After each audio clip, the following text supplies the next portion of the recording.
Bueno, vamos a hablar hoy del verbo conocer en inglés. ¿Cuál es ese? Meet. Ahora recuerda que esa pronunciación es igual que meat, carne.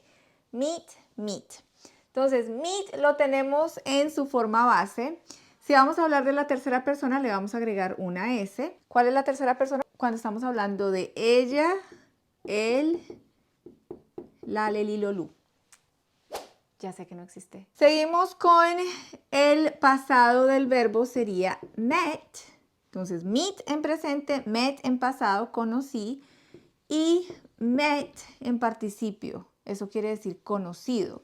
En este caso, el pasado y el pasado participio se escriben y se pronuncian igual, así que no hay mucho complique, pero hay muchos otros verbos irregulares que no nos funcionan así, entonces hay que prestarle atención al pasado participio. El continuo de este verbo sería meeting, meeting. Ahora veámoslo en varios tiempos. Empecemos con el presente simple. Eso es cuando hacemos algo en general o cuando decimos algo en general o cuando hacemos una acción regularmente. I meet my friends every weekend. I meet my friends every weekend. ¿Cómo lo estamos armando? El presente simple tenemos el sujeto más el verbo en su forma base. Ahora el presente continuo, eso quiere decir que una acción está sucediendo en este preciso instante. They are meeting at the restaurant. ¿Qué tenemos que tener presente acá? Que tenemos el sujeto, luego tenemos un auxiliar, en este caso va a ser el verbo to be, que nos sirve como auxiliar, y el verbo principal, que va a ser meet, lo tenemos que poner con el ing endo ando para decir que hay una continuidad en esa actividad en el presente. Este verbo to be o auxiliar to be lo tengo en el presente también. ¿Cómo lo armamos? Sujeto más el verbo to be en presente, que va a ser am, o va a ser is, o va a ser are, dependiendo del sujeto que estemos utilizando. Y el verbo principal lo tenemos que colocar con el ing. El pasado simple, una acción sucedió y terminó en el pasado.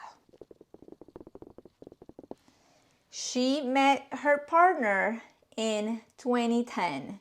She met her partner in 2010. ¿Qué debemos de tener en cuenta aquí? Que tenemos el sujeto y el verbo principal va después del sujeto y debemos utilizarlo en pasado. Met. Luego seguimos con el pasado continuo. El pasado continuo es una acción que estaba sucediendo en el pasado.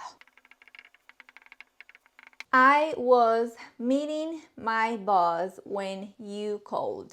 ¿Cómo se está formando? Que tenemos el sujeto más el verbo o auxiliar to be en pasado. Ahí vamos a tener dos formas, was y were, más el verbo principal lo debemos tener con la terminación ing. Y el resto de la frase. Futuro simple. ¿Qué debemos de tener en cuenta con el futuro simple? Que vamos a utilizar el auxiliar will.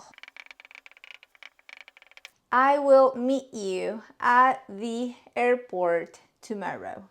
I will meet you at the airport tomorrow. ¿Cómo lo estamos armando? Súper sencillo. Sujeto más el auxiliar will más el verbo principal en su forma base.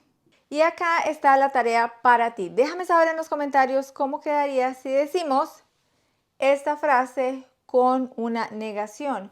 No te veré mañana. En el aeropuerto, ¿cómo nos queda? Déjame saber en los comentarios. Un besote.